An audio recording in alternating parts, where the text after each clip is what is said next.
Well, Australia is experiencing an early wave of the flu season. Close to 18,000 people in New South Wales have tested positive for the flu so far this year. That is compared to just over 10,000 people this time last year. Health authorities say the end of pandemic restrictions and more people travelling overseas has led to a rise in out-of-season cases.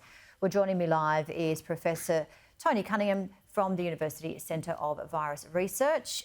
Tony, good morning to you. Thank you so much for joining us. Yes, those flu reports are certainly up in New South Wales. How are we seeing the rest of the country?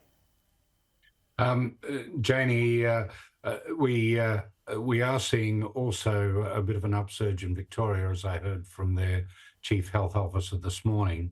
And it's that time of year to think about immunisation, and particularly for people in the most vulnerable groups, for everyone over the age of 6 months, but particularly for people over the age of 65, where it's free, 6 months to 5 years, and in First Nations people, anytime over the age of 6 months.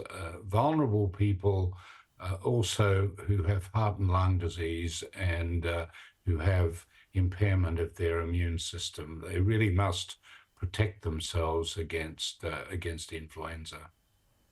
And what else are we seeing? Are we seeing COVID cases, RSV? Yes, COVID's still around. JN1 continues to be around, and the recommendations for that that if you're over 75 and you've gone more than 6 months, then it's time for another booster.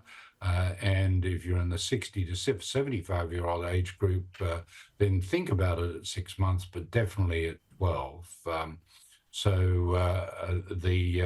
The third virus is one that people are not used to, and that's RSV, which is very common in very young kids, before the age of 2 or 3. In fact, almost everyone gets it in that particular age group, but it keeps coming back, and we now know that RSV is as much a threat to the people I mentioned before, the vulnerable people, and so important that they protect themselves as well. It's on the rise, and the vaccine, which is now licensed and recommended for people over the age of 75, unfortunately is not yet free. And that's called Arexvy. One group I failed to mention for influenza is pregnant women. We found in the previous epidemics that pregnant women are really susceptible to severe disease with flu. So recommend that pregnant women, of course, also get the flu vaccine. And throughout the pandemic, we saw rapid antigen tests were quite popular in detecting whether you had COVID or not. And there are similar tests now for other flus and viruses, aren't there? Yes, so you can now get triple rat tests for RSV, flu, and COVID. Just used one recently myself. And that's actually, I think, a step forward in understanding what's circulating, particularly at this time of year when all three viruses are on the rise. We often hear if somebody gets the flu, for example, perhaps we can believe that our immune system has been boosted. Is that the case for that particular virus and not other viruses as well? Yeah, I think there's two problems with flu. One is that protection against flu, when you get flu itself, it doesn't protect you against RSV, COVID, or any of the other over 100 respiratory viruses that we have.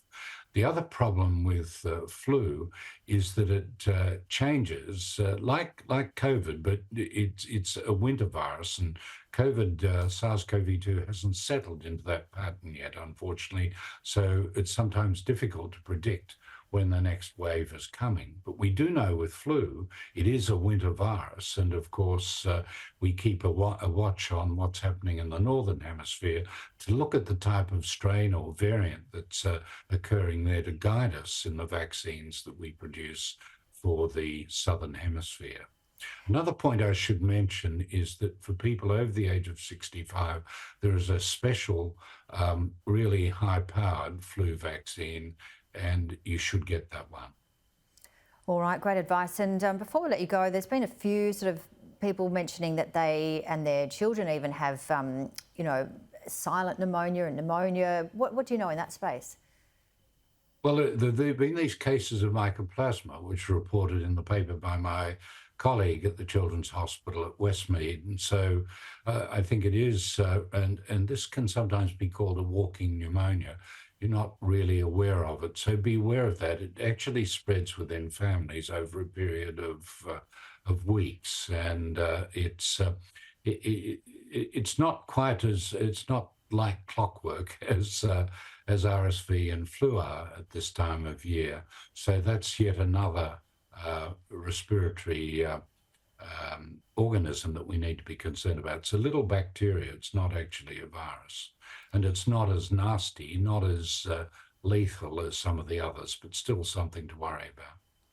And I guess the general advice, Tony, is, cleanliness, staying away, masks even, would you recommend?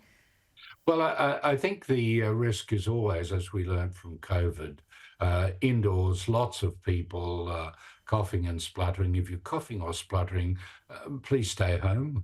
Don't spread the viruses. And yes, you can certainly wear masks. And of course, we're well aware that people in Asia are really used to wearing masks. And it took us a little while to learn to use masks judiciously during COVID. But of course, they're still effective in preventing the spread of respiratory viruses. Sure. Professor Tony Cunningham, thank you as always. Stay well and take care. Thank you. Thank you, Janie. Happy to talk to you.